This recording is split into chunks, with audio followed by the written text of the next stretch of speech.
fa innahum qaumun la ya'lamun. Untuk mereka-mereka yang mendukung para begundal-begundal nasab ini, mereka tidak mengerti.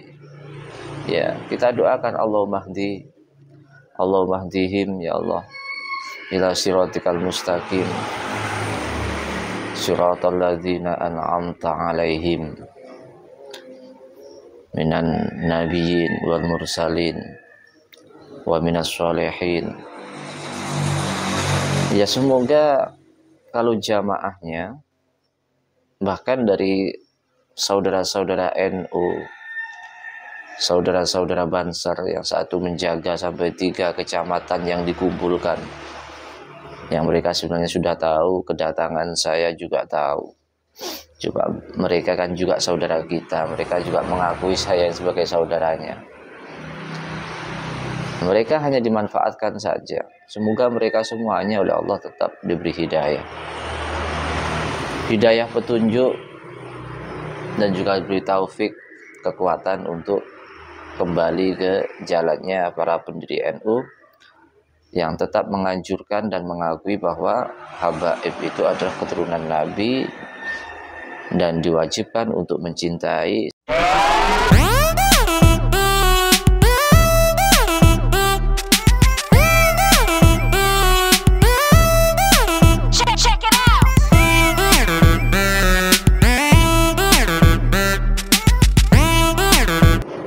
Assalamualaikum warahmatullahi wabarakatuh. Bismillah, alhamdulillah, wassalatu wassalamu ala rasulillah Sayyidina wa maulana Muhammad ibn Abdullah wa ala alihi wa sahbihi wa mawala.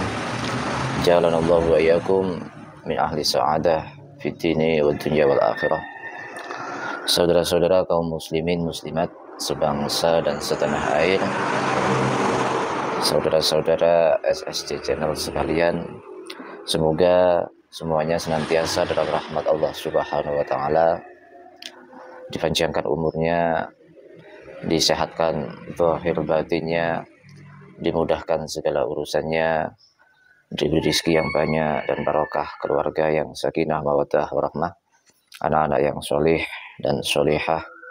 Semoga kita semuanya tetap istiqomah dalam beribadah, istiqomah dalam memberi manfaat kepada sesama. Insya Allah semuanya itu akan mengantarkan kita kepada cita-cita kita yang tertinggi, cita-cita kita yang utama, yakni berakhir dengan husnul khotimah. Amin ya rabbal alamin. Saudara-saudara kalian, menanggapi sekaligus menindaklanjuti kejadian kemarin yang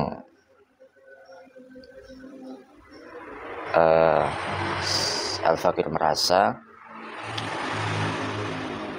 Al-Fakir hanya dengan beberapa teman itu yang bergerak sendiri, walaupun banyak suara di belakang yang mendukung, cuma hanya sekedar suara saja, seakan-akan mereka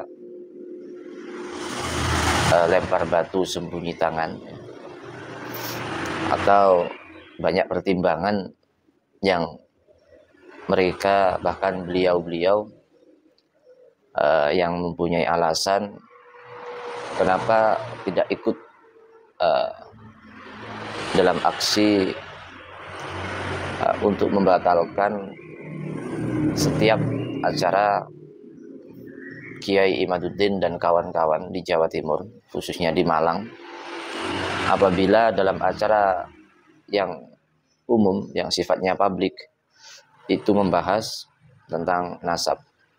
Karena nasab ini hanya orang-orang tertentu yang perhatian, yang peduli dengan umat Islam, yang peduli dengan agamanya, yang peduli dengan nabinya, yang berusaha mengikuti dan memahami polemik yang sebenarnya terjadi yang dipelopori oleh Kiai Jamaluddin. Secara umum, banyak umat Islam apabila dikumpulkan atas nama tablik, atas nama maulid, atas nama haul, mereka berbondong-bondong karena atas nama pengajian umum. Sedangkan di dalamnya isinya yaitu membahas nasab, framing membawa umat untuk tidak mempercayai habaib. Ya, kita tetap akan jalan walaupun banyak tekanan. Siapapun yang menekan kita, insya Allah kita tidak akan takut.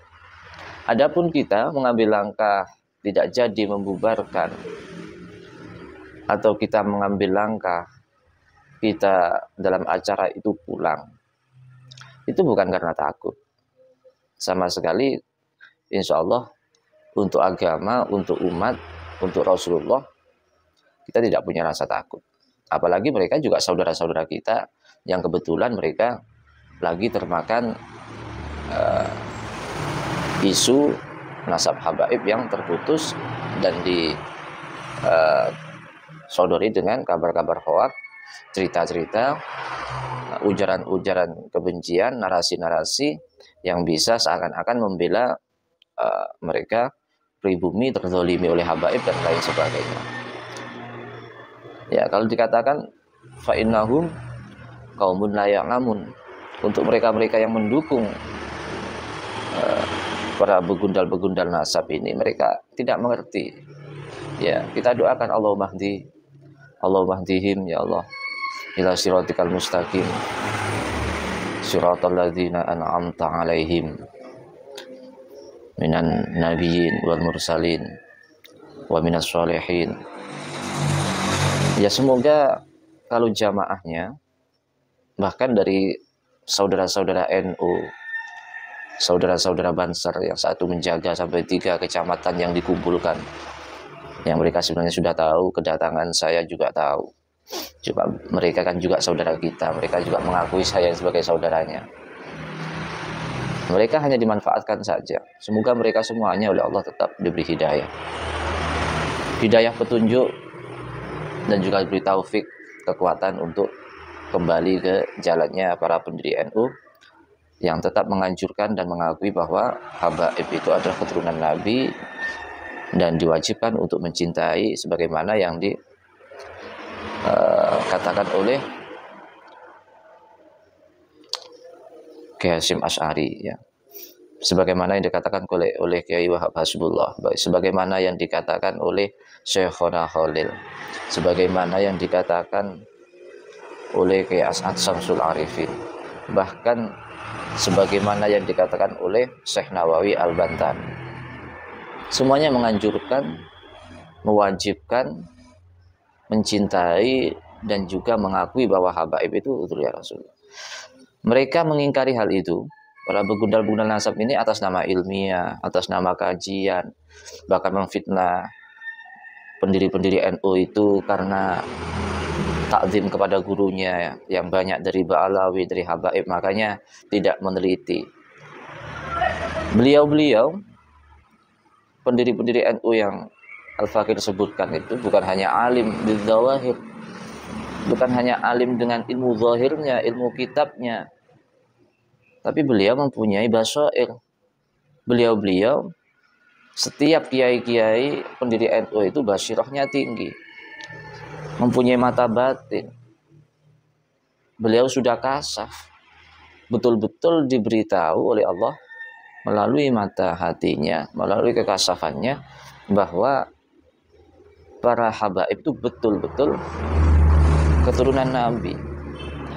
Bahkan walaupun secara kitab mereka mengatakan 500 tahun, 550 tahun tidak ada catatan, itu kan menurut mereka. Sebenarnya dalam kitab-kitab banyak, cuma mereka nggak mau mengakui, mengatakan kitabnya itu cangkokan, kitabnya itu palsu, nggak ada manuskrip aslinya.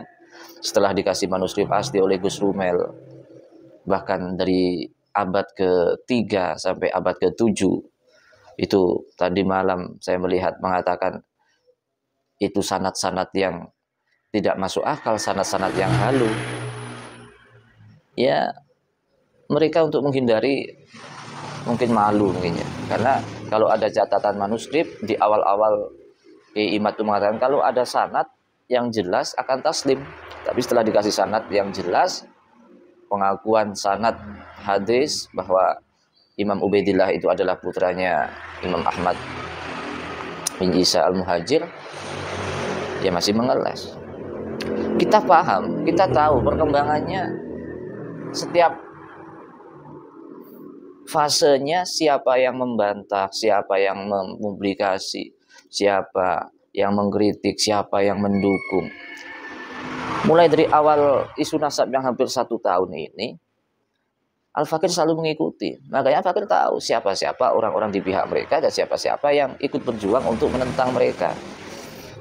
Jadi mohon maaf ya, bukannya kita itu orang soalim, kita itu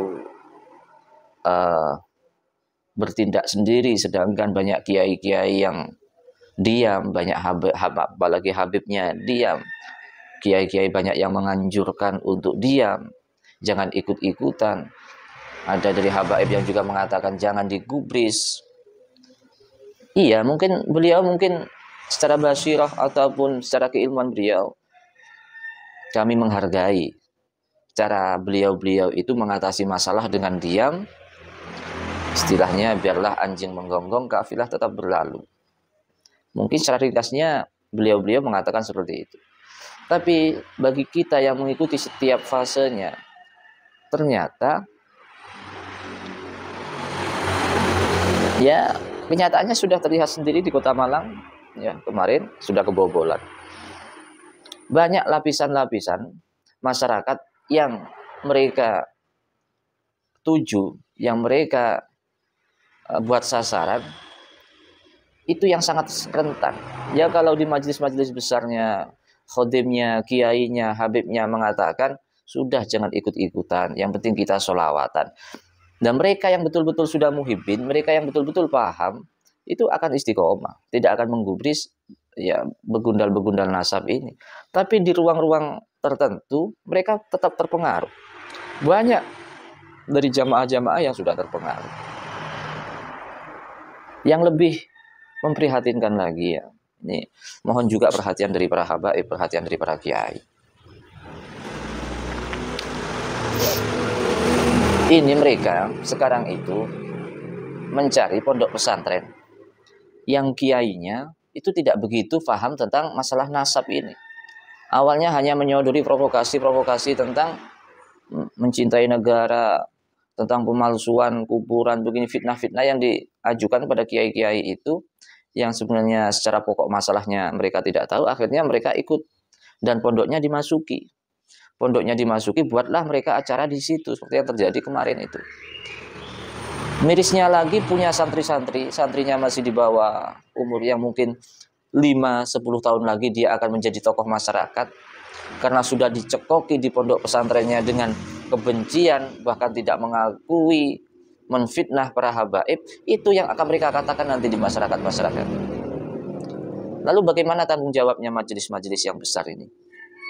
Kalau sudah di bawah, kalau generasi kita sudah dicekoki seperti itu, kalau santrinya 50 atau 100 atau sampai ribuan dari mereka akan bermunculan di masyarakat.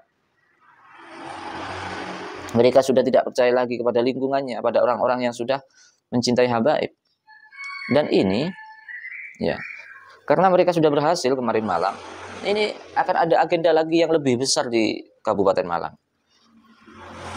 Ya mungkin ya Al-Fakir sebagai orang biasa yang hanya peduli dan mengikuti masalah ini, nanti Al-Fakir akan sowan ke pondok-pondok pesantren, akan sowan.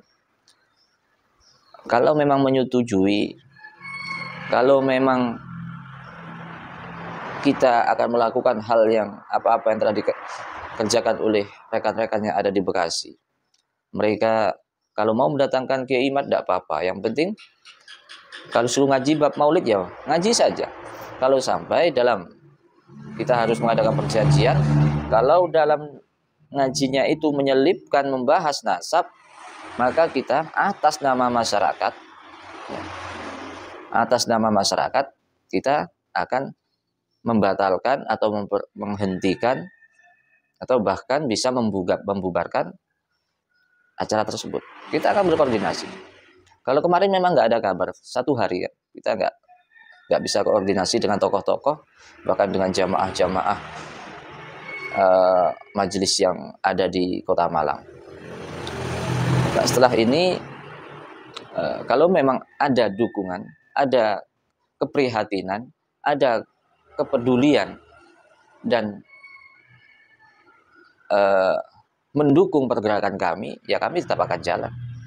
Andaikan pun nanti beliau-beliau itu tetap dengan pendapat yang awal, yang kebanyakan pernah saya dengar, mereka hanya mendoakan, mereka mengatakanlah biarlah kita jangan ikut-ikut itu, toh mereka akan hilang sendiri.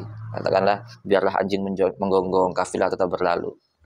Ya monggo, kita juga tidak menyalahkan, itu juga katakanlah salah satu metode beliau-beliau para kiai habaib untuk berdakwah tanpa menanggung resiko kemungkinan tanpa akan adanya sebuah gesekan atau bisa dikatakan ya menghindari masalah.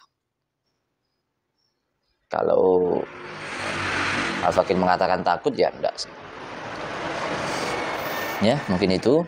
Dan sekali lagi mohon maaf kepada habaib, kiai-kiai, karena kemarin malam yang telah mendukung kami dari belakang banyak dari beliau, tapi kami tidak bisa berbuat apa-apa saat itu karena kita penuh pertimbangan.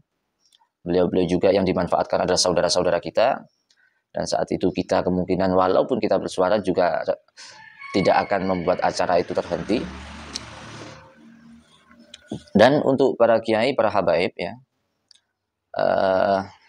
yang mungkin merasa tindakan Al-Fakir khususnya dengan teman-teman kemarin, merasa tindakan Al-Fakir salah karena beliau-beliau jenengan-jenengan itu berpendapat biarlah mereka seperti itu. Ya mohon maaf ya, cuma kemungkinan setelah ini Al-Fakir dengan teman-teman ingin sowan kepada kiai habaib yang berpendapat seperti itu. Kami ingin klarifikasi lagi gimana ke depan, apa tetap dengan seperti itu, apa kita akan bersama untuk menjaga umat Islam, untuk menjaga generasi santri-santri yang mereka masuki itu ya. Mungkin itu klarifikasi atau tanggapan dari Al-Fakir, sekaligus ya minta maaf banyak di antara di kolom-kolom komentar yang Masya Allah itu tidak menunjukkan sifat ukhuwah Islamiyah, hujatan-hujatan dari saudara-saudara kita sama umat Islam, bahkan banyak daerah Malang sini, daerah Jawa Timur sini yang bahkan mengancam yang sangat luar biasa. Tidak usah mengancam, insya Allah kalau masalah ini Al-Fakir pribadi dan teman-teman tidak ada rasa takut. Apalagi sesama saudara. Saya yakin kalian itu cuma dimanfaatkan dan kalian termakan hoaks saja. Ya, terima kasih dan mohon maaf apabila ada tindakan atau kata-kata yang salah. Jika ada yang baik, semoga bermanfaat dan kita bersama-sama berjuang demi agama, demi umat Islam, demi bangsa dan juga demi negara Indonesia. Sekian, terima kasih. Wassalamualaikum warahmatullahi wabarakatuh.